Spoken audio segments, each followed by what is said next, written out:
Hi there, welcome back. Today I'm hoping to help you learn from my mistake to catapult your growth a little bit faster than mine. Today I'm going to talk about a problem that I had with my staff and what we did in order to fix it. The problem was that my staff would oftentimes be involved in a task when a customer would come in, and rather than stopping the task right away and focusing on the customer, they would finish up the task and make the customer wait. Even if that wait was 5-10 seconds, it was too long.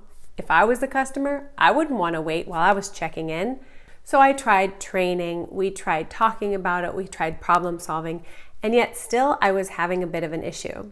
Well, here's a painful truth. As a business owner, I had lots on my plate all the time, as I'm sure you do as well. But the issue was me. I was the one that was leading by example. You see, in onboarding and training, we oftentimes train the tasks being how to check them into the hotel, how to get the information we need, how to process their credit card, how to help them with dinner or sites and things that they need to see. Those tasks, they're all pretty straightforward. They're easier because they're predictable. What we don't train all too often are the skills that are needed in order to engage our customer. Why? Well, because those skills, they're hard. They're dealing with people, not only the customer, but the staff and their emotions and all of that jazz. Those things are hard to train. Those are soft skills. But without those skills in order to interact effectively with the customer, we won't get raving fans. We won't have returning customers. We won't effectively be able to grow our business with customer retention. Customer acquisition costs are 6 to 7 times more than customer retention. We have to do great customer retention, which means we have to have great customer service. Well, my staff was still having this issue, and I looked at myself and I found that I was the problem. I'm not super proud of this. Now, I would keep my door slightly ajar, and then when staff would pop in to say hello or with a quick question, I oftentimes was still in my task. My body language was such that the task was more important than them. It would take me a moment to wrap up what I was doing before I engaged with them or looked at them or sometimes acknowledged them. Oftentimes, I would give them an answer without even looking at them. I was the cause of the problem. They were simply mimicking what I was doing. They were copying me. I was leading by example. And it wasn't the great example because it wasn't producing the results that we wanted. Well, I began to change and I began to prioritize the person in front of me over the task at hand. So I prioritized, let me get a prop. My favorite prop beaker. I prioritized the task over the person, and that's not right.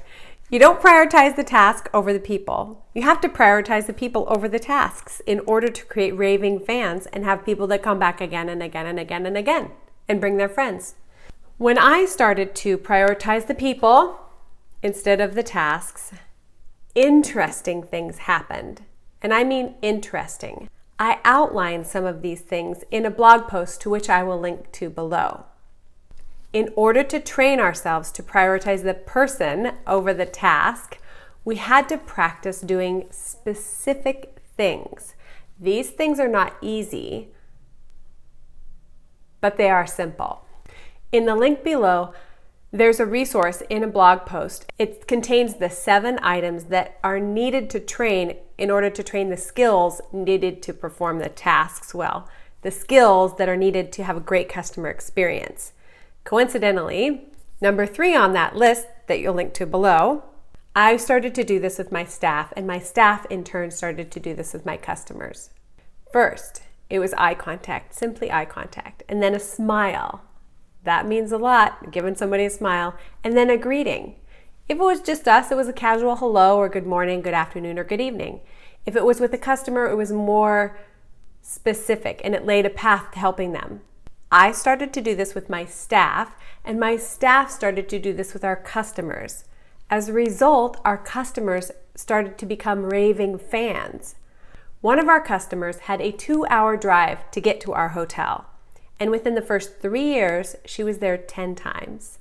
That's great. That's phenomenal for customer retention. That's a win. Besides customer retention, there were many other side effects that were super positive that started to develop after we began to do these 3 things.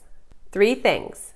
You'll find a link to the blog post below where you can see those 3 things outlined, and you can even go download a resource to help you train them. I'll link below. Starting with these 3 things, we began to build a business based on customer experience first, putting the customer as our number 1 priority.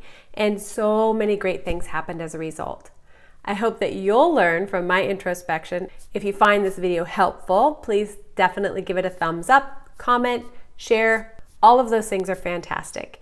And also, if you would like, you can get some weekly tips and inspiration. I like to include both a video and a written piece to make your learning more effective and powerful. If you'd like that, you can click on the link below to the website, and you know what to do after that. Have a great week, and thank you again for watching.